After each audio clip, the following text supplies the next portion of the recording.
sore hari ini saya ngajak Bapak Ibu Saudara merenungkan kebenaran firman Tuhan yang terdapat dalam kitab Lukas pasal yang ke-10 ayat yang ke-38 sampai dengan 42. Lukas pasal yang ke-10 ayat yang ke-38 sampai dengan 42. Lukas pasal yang ke-10 ayat 38 sampai 42 katakan, ketika Yesus dan murid-muridnya dalam perjalanan, tibalah ia di sebuah kampung. Seorang perempuan yang bernama Marta menerima dia di rumahnya. 39, perempuan itu mempunyai seorang saudara yang bernama Maria. Maria ini duduk dekat kaki Tuhan dan terus mendengarkan perkataannya. Sedang Marta sibuk sekali melayani. Ia mendekati Yesus dan berkata, Tuhan, tidakkah engkau peduli bahwa saudaraku membiarkan aku melayani seorang diri?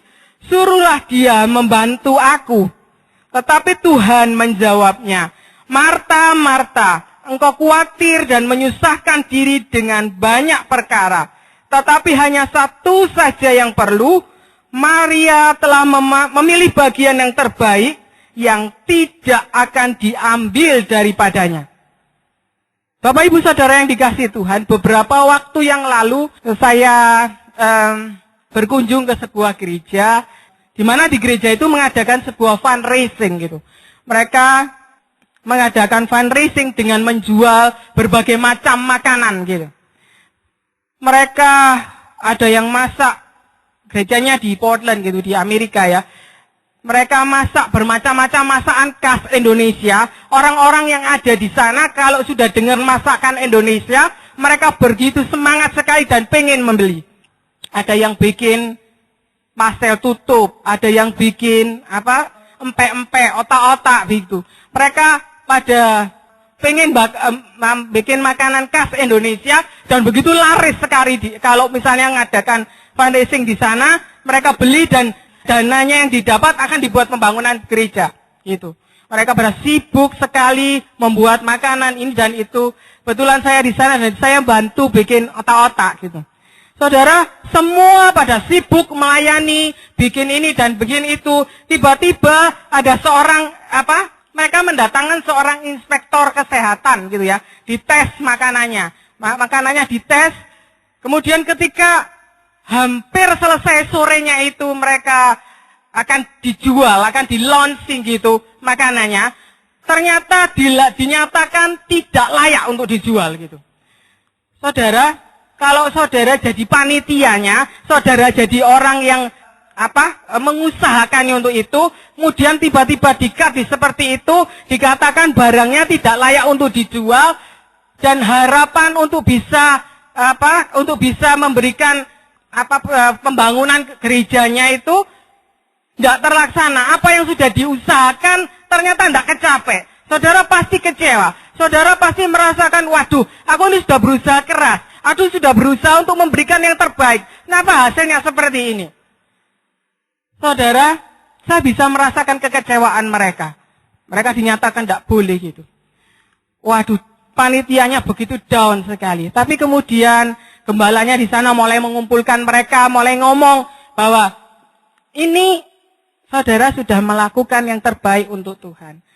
Mereka mulai mikir bagaimana nanti kalau misalnya yang sudah direncanakan, semua sudah ada gambarnya untuk blueprintnya, gimana nanti gerejanya dibuat sekolah minggu dan lain sebagainya. Akhirnya mereka batal dan tidak bisa mendapatkan uang untuk itu. Tapi ketika mereka dikumpulkan oleh gembalanya dan dikasih tahu, kamu jangan khawatir itu. Makanan ini tidak layak dijual. Kata orangnya yang inspeksi itu bilang harus dibuang, tidak boleh. Makanan yang begitu banyak itu harus dijual, saudara. Kita bisa membayangkan betapa kecewanya. Tetapi gembalanya bilang, saudara coba mulai menjaga hati dan berkata bahwa semuanya itu sudah dilakukan untuk Tuhan. Dan saudara tidak perlu kecewa. Saudara tidak perlu khawatir bagaimana dana itu bisa diadakan begitu. Ketika mereka mulai menjaga hati mereka mulai benar-benar menjaga hati mereka dengan benar, saudara, dan makanan itu dibagi kepada beberapa orang jemaat dengan free.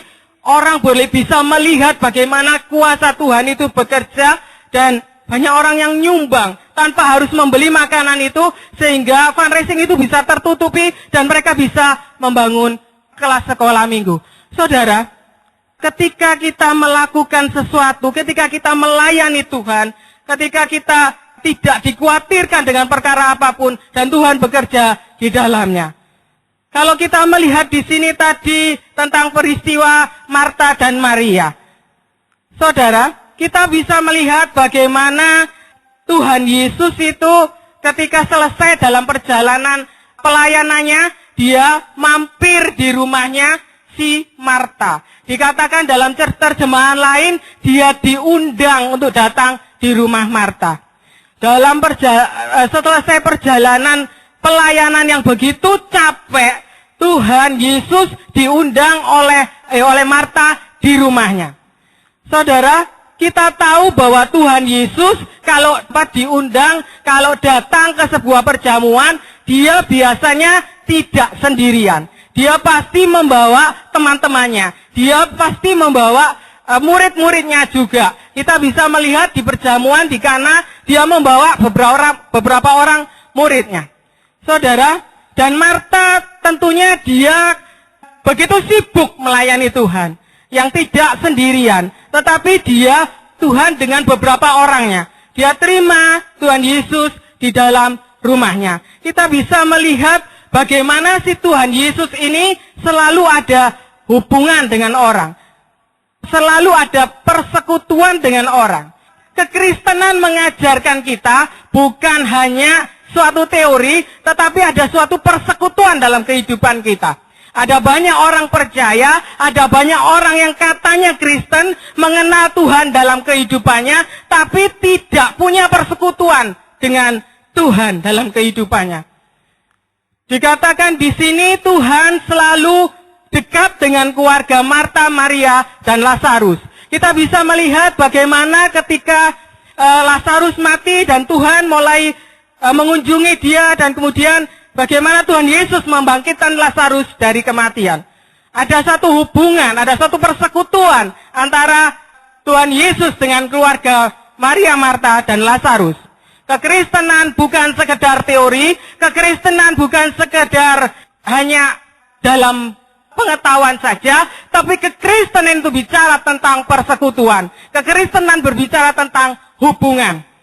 Dalam 1 Korintus pasal yang pertama ayat 9 katakan, Allah yang memanggil kamu kepada persekutuan dengan anaknya, Yesus Kristus, Tuhan kita adalah setia. Allah memanggil kita bukan sekedar kita jadi orang Kristen yang tanpa hubungan dengan dia, tapi dia rindu untuk setiap hari berhubungan dengan kita. Bahkan setiap detik dia kepengen kita berhubungan dengan dia. Dalam segala hal kita perlu ada persekutuan dengan Tuhan. Ada banyak orang percaya yang katanya percaya kepada Tuhan, tapi tidak pernah ada hubungan dengan Tuhan. Bahkan orang yang melayani di gereja, tapi tidak punya persekutuan dengan Tuhan. Semuanya jalan seperti mesin, tapi tidak ada persekutuan, tidak ada connect dengan Tuhan. Saudara, mungkin kita bisa melayani dengan baik, tapi kalau kita benar-benar nancap sama Tuhan, ada satu kuasa, ada satu power yang keluar, yang dialirkan, karena kita nancap, karena kita melekat kepada Tuhan, karena ada satu persekutuan antara kita dengan Tuhan. Tuhan rindu kita ini bersekutu dengan Dia, bukan sekedar pengetahuan. Dikatakan dalam kitab Yohanes pasal 5, ayat 39 sampai dengan 40, kamu menyelidiki kitab suci sebab kamu menyangka bahwa olehnya kamu mempunyai hidup yang kekal.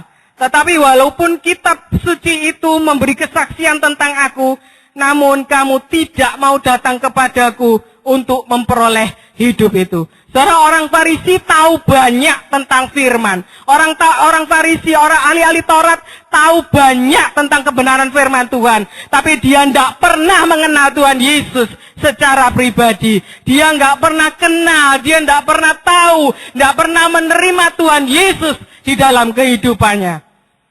Apakah kita sudah punya persekutuan dengan Tuhan dalam kehidupan kita sebagai orang percaya. Dikatakan kita belajar dari pelajaran dari Marta ya. Saudara, tadi dikatakan apa?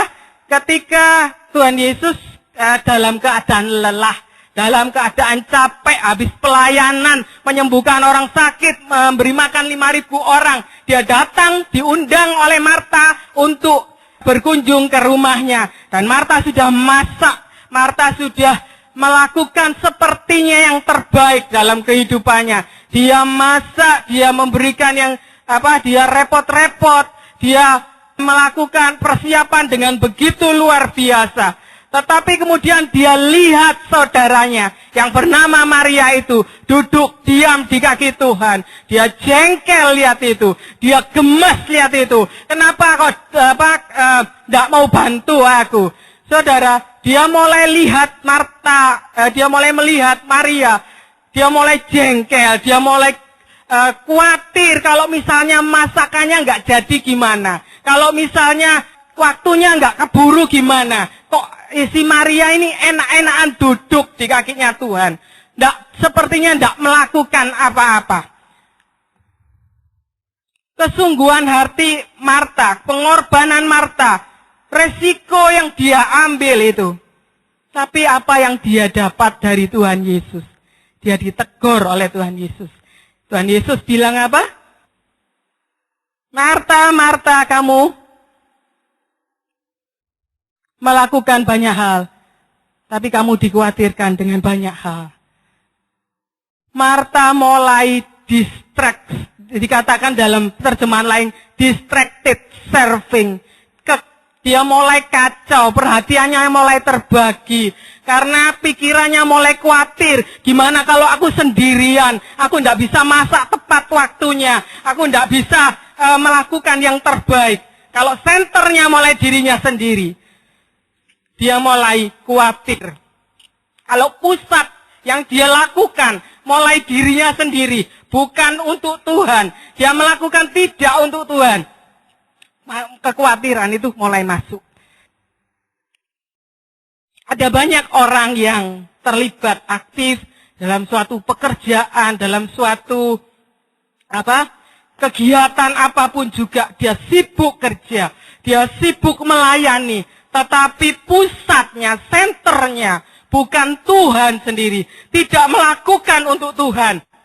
Kalau dalam Kolose 3 ayat 23 katakan, apa yang kamu kerjakan, lakukan seperti untuk Tuhan, bukan untuk manusia, maka kamu tidak akan pernah kecewa. Saudara, ketika Marta mulai senternya bukan Tuhan, dia mulai dilanda kekhawatiran, dia mulai dilanda cemas, dia mulai bagaimana kalau misalnya nggak selesai, bagaimana ini dan itu. Dia mulai mengasihani dirinya sendiri. Aku melayani sendirian Tuhan. Saudaraku engkau biarkan untuk duduk di sana. Dia mulai self-pity. Kemudian dia mulai merasa kesepian. Aku ini sendirian loh Tuhan. Gak ada yang menolong. Dia mulai berkata bahwa ini pekerjaanku ini terlalu berat loh Tuhan. Untuk aku bisa selesaikan sendiri. Dia mulai merasa berbeban berat. Ketika dia mulai merasa berbeban berat, dia mulai nyalahkan orang lain. Rentetan self-pity, rentetan mengasihani diri. Kemudian ujung-ujungnya adalah mulai nyalahkan orang lain. Tuhan, dia mulai berani negur Tuhan. Tuhan, kenapa engkau biarkan saudaraku itu untuk duduk dan tidak membantu aku? Seringkali kita ini merasa diri kita itu lebih pintar daripada Tuhan. Seringkali kita merasa diri kita itu memberikan sesuatu bagi Tuhan. Padahal, kalau tidak karena anugerah Tuhan, kalau bukan karena kasih karunia Tuhan, kita tidak mampu melakukan apa-apa.